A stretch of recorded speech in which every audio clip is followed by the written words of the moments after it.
అమ్మా నాన్నలకు ఆహ్వానం పలుకుతోంది Ananda Lahari 5 star retirement homes Edupugallu Vijayawada.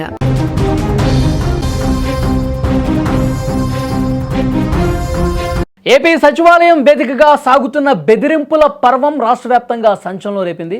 ఏకంగా 4 మంత్రులకు మావోయిస్టుల పేరుతో హెచ్చరిక లేఖలు రాయటం కలకలం రేపుతోంది. మంత్రి కందుల దుర్గేష్ సహా మరో 3 మంత్రులు అనగాని సత్యప్రసాద్, కొల్లు రవీంద్ర, సత్యకుమార్కు ఈ లేఖలు వచ్చాయి. జాగ్రత్తగా ఉండాలని, లేకపోతే ప్రాణాలు పోతాయంటూ అందులో పేర్కొన్నారు.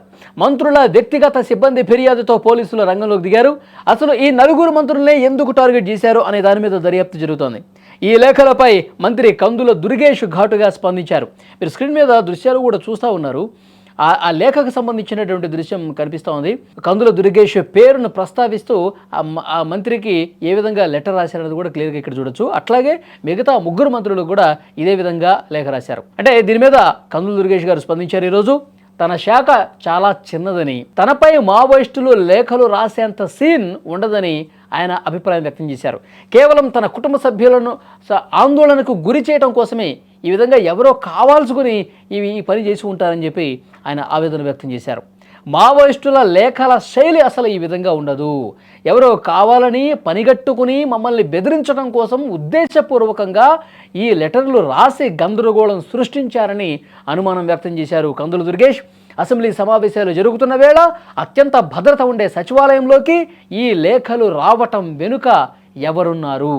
ఇది నిజంగానే మావోయిస్టుల పనే, లేక ఎవరైనా మావోల పేరుతో మైండ్ గేమ్ ఆడుతూ ఉన్నారా అన్నది కూడా ఇక్కడ పెద్ద క్వశ్చన్ మార్క్ కనిపిస్తుంది. కేవలం ఒకరు కాదు, 2 కాదు, 4 మంత్రుల్ని టార్గెట్ చేస్తూ మీరు జాగ్రత్తగా ఉండాలి, లేకపోతే మీ పని అయిపోతుందంటూ బెదిరిస్తూ లేఖలు రాయడం పట్ల నిజంగా మంత్రులు కుటుంబ సభ్యులు తీవ్ర ఆందోళనలో ఉన్నటువంటి పరిస్థితుంది. ఎందుకంటే మావోయిస్టులు హిట్ లిస్టులో మా కుటుంబ సభ్యులు ఉన్నారా, మా మంత్రులు ఉన్నాడని చెప్పి నియోజకవర్గంలో ఉన్నటువంటి వీళ్ళ అనుచరులు, కుటుంబ సభ్యులు అందరూ కూడా ఆందోళన చెందుతున్నటువంటి పరిస్థితి కనిపిస్తుంది. కానీ కందుల దుర్గేష్ చాలా క్లియర్గా చెప్పారు, నిజంగా మావోయిస్టులు ఇంత పకడ్బందీగా ఏదో బంధువులకు రాసినట్టు లేకపోతే అఫీషియల్గా రాసినట్టు ఈ విధంగా లేఖ రాసి డైరెక్ట్గా సచివాలయం లోపలికి పంపించిన పరిస్థితి గతంలో ఎప్పుడూ లేదు.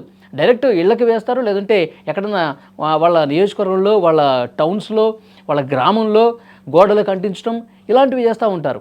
సో ఈ విధంగా లేఖలు పనిగట్టుకొని ప్రభుత్వంలో ఉన్నటువంటి వాళ్ళని 4 మంత్రుల్ని టార్గెట్ చేసి మీరు జాగ్రత్తగా ఉండాలి, మీరు ఈ విధంగా ప్రవర్తిస్తే వేగంగా బతుకుండదు అని ఈ విధంగా చంపేస్తామని చెప్పి బెదిరిస్తూ మంత్రులకే నేరుగా లేఖలు రాసి సచివాలయం లోపలికి పంపించారంటే దీని వెనకాల రాజకీయ ప్రత్యర్థులకు సంబంధించిన వ్యక్తులే ఉండొచ్చు.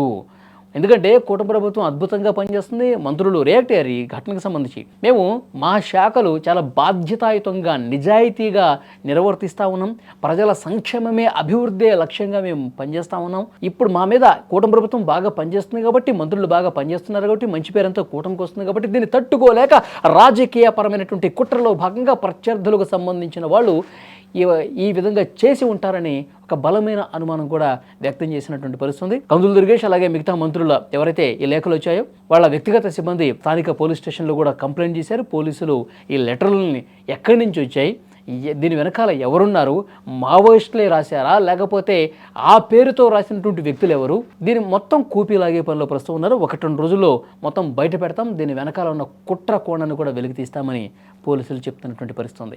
ఈ వీడియోకి సంబంధించి మీరు కూడా రియాక్ట్ అవ్వండి. ఈ వీడియో చూస్తున్న వాళ్ళు మంత్రులకు నేరుగా బెదిరిస్తూ లేఖ రాసి డైరెక్ట్గా సచివాలయానికి పంపించడాన్ని ఏ విధంగా చూస్తారు? దీని వెనకాల ఎవరు ఉండొచ్చని మీరు అనుకుంటున్నారు?